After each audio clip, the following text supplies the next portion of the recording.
Chinese बहू। Chinese बहू हमारी याद तो है ना आपको? भूले तो नहीं ना?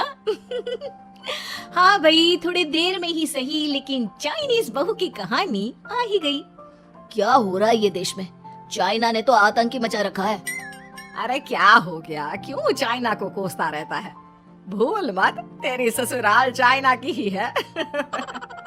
हाँ माँ, पर ये देखना, लड़ाई झगड़े, ये बीमारी, ऊपर से ये देश कितना चालाक है, अंदर न जाने क्या क्या करता रहता है। तभी अंदर से बहू की चिल्लाने की आवाज आती है। अरे क्या हो गया बहू, क्यों चिल्ला रही है?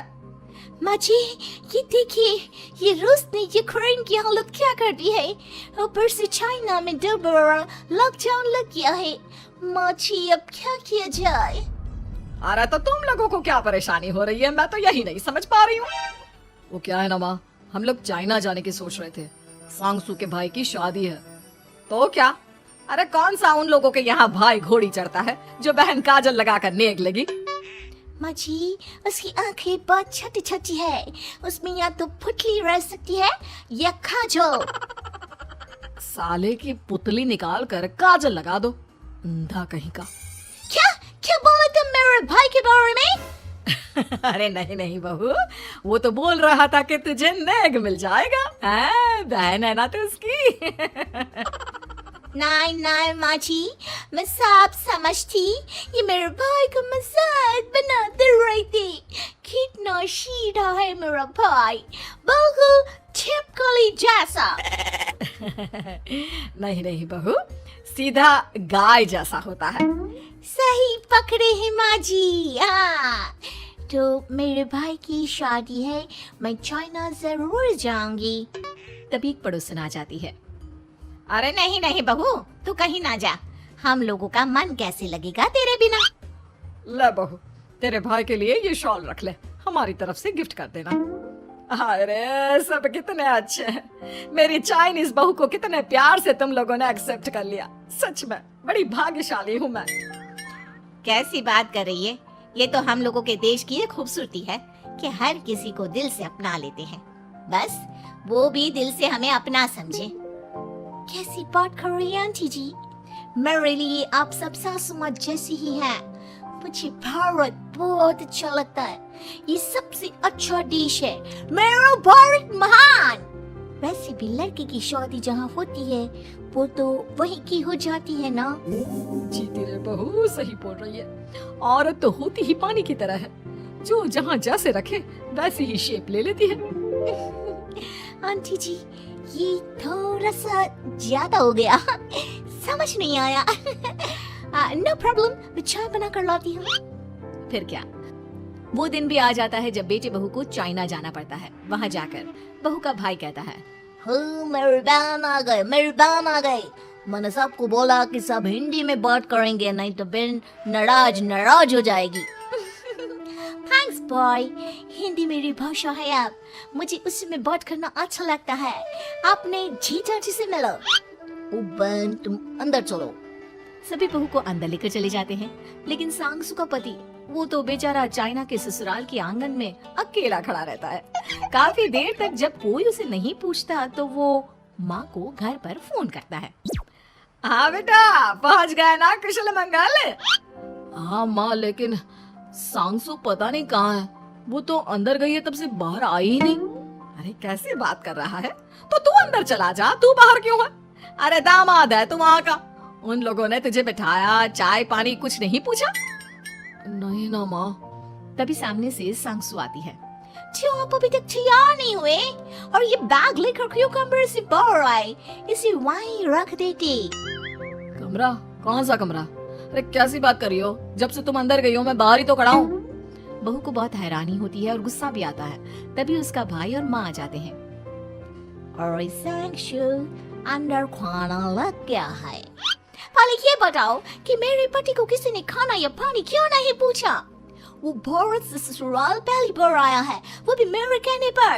उनकी इज्जत क्यों नहीं की? देख बेटी, तूने जबरदस्ती जिद में शादी की थी तो हम लोगों ने कर दी, लेकिन अब तुम ये सोचो, पूरी चाइना में मैं इस इंडियन को अपना दामाद बताऊं सो सॉरी। हाँ संगसू, और तुम भी चुप रहना, नहीं तो वो लोग मेरी शादी तोड़ देंगे। ओह, ऐसी बात है। कोई बात नहीं, मैं बाहर होटल में रह लेता हूँ, तुम वही करो जो ये लोग चाहते हैं। कैसी बात कर रहे हो? शादी के बाद पति जैसा भी हो, जो भी हो, पति होता है। वैसे भी तुम्हारे पूरे परिवार ने, सबने बिना सोचे मेरा साथ दिया, मुझे एक्सेप्ट किया, प्यार किया। मैं अपने देश में आपको अकेला कैसे छोड़ सकती हूँ? ये हिंदी फिल्म का ड्रामा बंद करो, मैं अब ये बर्दाश्त नहीं करूँगी। चुपचाप अंदर चलो, नहीं तो ये शादी वादी यहीं खत्म करके इसे अकेले ही इंडिया जाना पड़ेगा। कैसी बात कर रही हो माँ, ये मेरे पति हैं। नहीं था, हम लोगों ने यहाँ वकील को बुला लिया है, जिसके बाद अब तेरा तलाक करा के हम यहाँ के चाइनीज लड़के से तेरी शादी करा देंगे। अरे कैसी बात कर रहे हो? हम तो यहाँ तुम्हारी शादी के लिए आए थे। नहीं नहीं, मैं सांसू के बिना नहीं रह सकता हूँ। हाई वोल्टेज ड्रामा होने के बाद से ही सारा माहौल खराब हो जाता है कि तभी एक लड़की आती है। मैंने सारा इंतजाम कर दिया है, सांसू की शादी का मंडप परसों लग जाएगा। तब तक इसके पति को कमरे में बंद कर देते हैं। सभी सांसू के पति का हाथ बांधकर उसे कमरे में बंद कर देते हैं। ये गैर कानूनी है, हम लोग मेरे पति के साथ ऐसा नहीं कर सकते हैं। मैं किसी से शादी नहीं करूंगी, ये साफ बात है। पहले मैं अपनी शादी करूं, फिर तेरी भी शादी करवा दूंगा। सब कुछ तय हो जाता है, भाई की शादी हो जाती है। फिर वो दिन भी आ जाता है जब सांसू की शादी वो लोग जबरदस्ती करने के लिए उसे मंडप पर ले जाते हैं। ऐसा मत करो, ये मेरी बीवी है। मैं किसी से शादी नहीं करूंगी। कैसे नहीं करेगी शादी? शादी तो तेरा बाप भी करेगा। हो, मैं करूंगा शादी। प्लीज कोई मेरी शादी किसी अच्छा औरत से करवा दे। जाओ, बिल्कुल जाओ। फिर माँ सांसू और उसके पति से कहती है,